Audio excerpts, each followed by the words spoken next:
Bismillahirrahmanirrahim. Assalamualaikum warahmatullahi wabarakatuh. Selamat pagi anak-anakku kelas 5 yang soleh dan solehah. Bagaimana kabarnya kalian hari ini? Semoga kalian di rumah tetap semangat belajar dan semoga kita semua mendapatkan perlindungan dari Allah Subhanahu wa Ta'ala. Hari ini kita masih belajar tema 3 tentang makanan sehat, subtema 2, yaitu pentingnya makanan sehat bagi tubuh. Sebelum pembelajaran dimulai, alangkah baiknya kita berdoa terlebih dahulu ya. Bismillahirrahmanirrahim. Allahumma inni as'aluka ilman nafi'an wa rizqan thayyiban wa amalan mutaqabbala.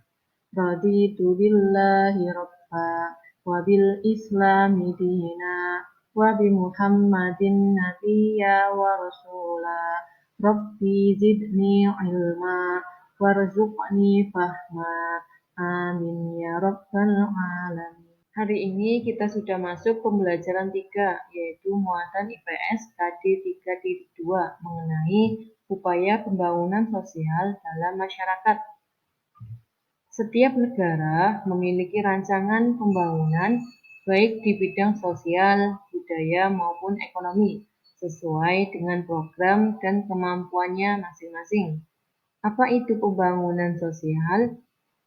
Pembangunan sosial adalah semua aktivitas yang terkait dengan aspek sosial dan juga aspek ekonomi yang bertujuan untuk meningkatkan taraf hidup ataupun kesejahteraan sosial.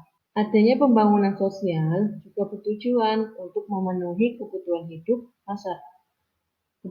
hidup manusia, tidak hanya dari segi material, tetapi juga dari segi spiritual. Nah, contoh aktivitas masyarakat dalam upaya pembangunan sosial antara lain penyuluhan kesehatan, biasanya dilakukan pada bidang kesehatan. Ada juga koperasi dan juga kegiatan ekonomi pasar. Nah, ini gambarnya. Kira-kira menurut kamu, dalam kegiatan ekonomi pasar ini, apa saja aktivitas yang kamu temukan dalam kegiatan ekonomi pasar? Nah, coba kamu perhatikan, ini ada gambar mengenai kegiatan ekonomi di pasar. Kira-kira apa saja yang kamu temukan di pasar? Coba, kamu sering ke pasar apa tidak? Kira-kira apa saja yang kamu temukan di pasar? Ada pembeli, ada penjual, dan juga barang dagangannya. Selain itu, ada juga interaksi antar manusia. Selain itu, bagaimana prosesnya sehingga sayuran dan buah dapat sampai ke pasar? Kira-kira bagaimana prosesnya? Prosesnya, para petani, yaitu petani sayur dan buah yang kita sebut dengan produsen, memanen sayur dan buahnya, kemudian didistribusikan atau disampaikan ke penjual yang ada di pasar, supaya sayur dan buah ini dapat dibeli oleh konsumen. Konsumen itu berarti siapa? Berarti yang membeli sayur dan buah. Apa saja aktivitas yang dapat kamu temukan dalam pasar tersebut? Kira-kira aktivitas apa yang kamu temukan? Ya, ada aktivitas jual beli antara penjual dan pembeli. Selain itu, ada juga proses tawar-menawar untuk mendapatkan kesepakatan harga. Ini aktivitas masyarakat dalam upaya pembangunan sosial. Contohnya yaitu kegiatan ekonomi di pasar. Kegiatan ekonomi di pasar ini juga termasuk aktivitas masyarakat dalam upaya pembangunan sosial. Karena proses jual beli tersebut bertujuan untuk memenuhi kebutuhan hidup manusia dari segi material, misalnya kebutuhan makan, kebutuhan sandang, dan juga kebutuhan yang lainnya. Selanjutnya yaitu muatan PPKN KD 3.3 mengenai keragaman adat istiadat. Masih di pembelajaran 3 ya. Apa itu adat istiadat? Adat istiadat adalah perilaku masyarakat yang menjadi ciri khas suatu daerah tertentu. Adat istiadat diterapkan secara turun-temurun sehingga menjadi sebuah kebiasaan dalam kehidupan masyarakatnya.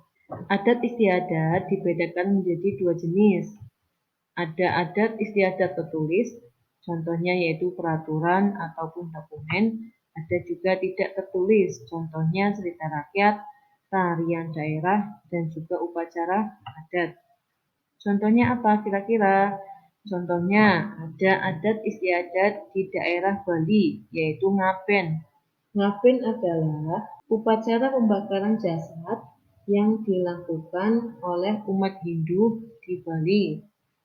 Ada juga tabwik, yaitu dari Sumatera Barat. Tabwik adalah perayaan lokal yang memperingati Asyura yang dilakukan oleh masyarakat Minangkabau di daerah pantai Sumatera Barat. Ada juga Dukderan dari daerah Semarang. Dukderan yaitu tradisi menyambut dimulainya ibadah puasa di bulan Ramadan. Dan juga ada lompat batu Pahumbu dari daerah Nias. Lompat batu Pahumbu ini dulunya yaitu sebagai ritual pendewasaan bagi laki-laki. Jika dapat melompati batu ini, maka laki-laki itu boleh ikut berperang. Lompat batu Pahumbu ini dijadikan sebagai olahraga tradisional suku Nias. Ini gambar dari lompat batu Pahumbu dari suku Nias, Sumatera Utara. Adat istiadat ini menggambarkan keragaman suku dan budaya yang ada di Indonesia. Meskipun memiliki adat dan budaya yang berbeda, diharapkan masyarakat Indonesia harus tetap saling menghormati dan menghargai satu sama lain. Tidak boleh mencela adat istiadat dari daerah lain. Masih pembelajaran 3 yaitu muatan bahasa Indonesia KD 3.4 mengenai iklan. Hari ini kita akan belajar mengenai perbedaan bahasa iklan media cetak dan juga media elektronik. Yang pertama, iklan media cetak. Iklan media cetak ini iklan yang disampaikan melalui media cetak seperti surat kabar atau koran maupun majalah. Ciri-cirinya yaitu iklan disampaikan secara tertulis sehingga dapat dibaca kapan saja. Sedangkan iklan media elektronik disampaikan melalui media elektronik seperti radio, televisi maupun komputer. Ciri-cirinya yaitu iklannya dapat dilihat, didengar, dan juga dibaca teksnya karena ada audio dan juga videonya. Selain itu, iklan hanya ditampilkan dalam waktu yang singkat, tidak boleh terlalu panjang. Bahasa yang digunakan dapat berupa formal atau bahasa resmi maupun non-formal atau bahasa dalam kehidupan sehari-hari. Ini tadi mengenai perbedaan. Kira-kira persamaannya apa? Persamaannya adalah iklan ini sama-sama dibuat untuk meyakinkan dan juga mempengaruhi pembaca atau pendengarnya. Baik itu iklan produk, iklan jasa maupun iklan layanan masyarakat. Selanjutnya pembelajaran 4 yaitu muatan PPKN KD 3.3 mengenai makna semboyan Bhinneka Tunggal Ika. Indonesia memiliki beragam suku, budaya, adat istiadat, dan agama. Dengan keragaman ini merupakan perbedaan yang menjadikan negara Indonesia semakin kaya.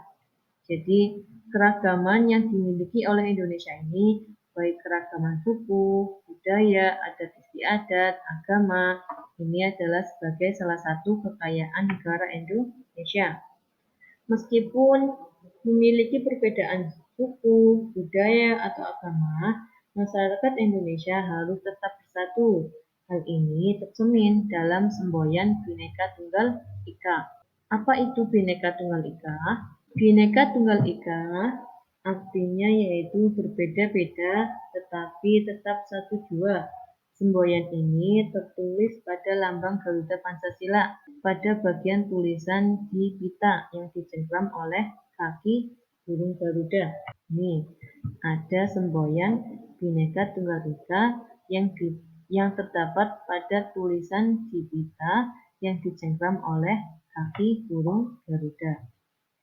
Semboyan ini mencerminkan masyarakat Indonesia yang tetap bersatu meskipun memiliki perbedaan, baik itu budaya, suku, adat istiadat, ataupun agama. Keragaman yang dimiliki oleh bangsa Indonesia sebaiknya disikapi dengan bijak. Kita harus saling menghormati dan menghargai dalam keragaman. Upaya saling menghormati dan menghargai keragaman ini dapat terwujud melalui kerja sama. Kerjasama ini akan menjadi pemersatu dari perbedaan yang ada. Contoh kerjasama yang dapat kita lakukan antara lain yang pertama, menolong tetangga yang mengalami kesulitan meskipun berbeda suku maupun agama dengan kita. Ada juga melaksanakan kerja bakti di lingkungan sekitar yang mungkin memiliki keragaman, baik keragaman agama maupun keragaman suku. Masih di pembelajaran 4, sekarang kita belajar muatan IPS KD 3.2 mengenai aktivitas masyarakat dalam upaya pembangunan sosial budaya. Jadi di pembelajaran 3 kita sudah belajar ya mengenai pembangunan sosial. Pembangunan adalah serangkaian proses yang dilakukan manusia untuk memperbaiki taraf hidupnya. Hal itu dilakukan dengan tujuan untuk menciptakan kemakmuran dan kesejahteraan. Negara Indonesia melakukan pembangunan di segala bidang, baik bidang ekonomi, bidang sosial, maupun sosial budaya, agar masyarakatnya makmur dan sejahtera. Kerjasama yang baik sangat dibutuhkan agar tujuan pembangunan sosial budaya tercapai. Keragaman, baik itu keragaman adat, budaya, suku, maupun agama, justru menjadi motivasi untuk memperkuat persatuan dan kesatuan bangsa. Contohnya ini, objek wisata pantai merupakan salah satu upaya pembangunan sosial di bidang ekonomi bagi masyarakat pesisir.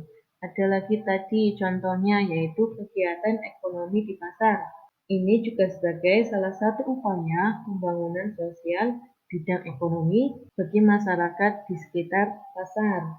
Selain itu, ada juga festival Dekderan dari daerah Semarang sebagai upaya pembangunan sosial di bidang budaya bagi masyarakat Semarang itu sendiri. Ada juga tadi aktivitas di koperasi. Koperasi juga salah satu upaya pembangunan sosial pada bidang ekonomi bagi masyarakat yang menjadi anggota koperasi. Itu tadi mengenai aktivitas masyarakat dalam upaya pembangunan sosial budaya. Selanjutnya yaitu masih di pembelajaran 4 mengenai muatan bahasa Indonesia KD 3.4 masih tentang iklan, yaitu isi pada iklan media elektronik. Kalian tentu sering bukan melihat iklan pada media elektronik, baik itu di radio maupun di televisi. Untuk dapat memahami isi iklan pada radio, dengarkanlah iklan dengan seksama. Sedangkan pada televisi, lihat, dengar, dan bacalah teks yang disajikan dengan seksama. Jadi masing-masing medianya berbeda ya. Jika iklan pada radio, dengarkanlah iklan. Karena iklan pada radio hanya menampilkan audio atau suaranya, berbeda dengan iklan yang ditampilkan pada televisi.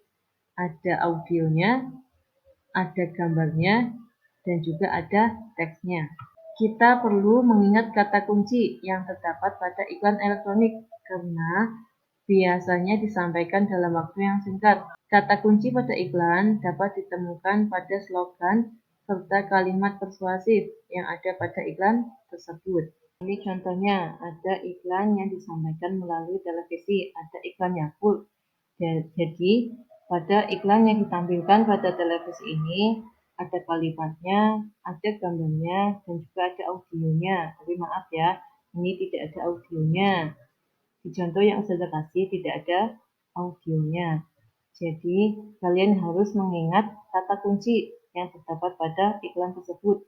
Biasanya, kata kunci ini ditemukan pada slogan iklan tersebut. Misalnya Yakult, ayo minum Yakult tiap hari. Itu salah satu slogan yang ada yang terdapat pada Yakult. Selain pada slogan, kata kunci juga dapat ditemukan pada kalimat persuasif, yaitu kalimat ajakan yang ada pada iklan tersebut. Cukup sekian pembelajaran hari ini. Mohon maaf jika ada salah-salah kata yang kurang berkenan ya. Semoga materi ini bisa bermanfaat untuk kita semua. Sebelum pembelajaran berakhir, kita ucapkan hamdalah bersama-sama. Alhamdulillahirabbil alamin. Doa kafaratul majlis. Subhanakallahumma wa bihamdika asyhadu an la ilaha illa anta astaghfiruka wa atubu ilaik. Barakallahu fikum. Wassalamualaikum warahmatullahi wabarakatuh.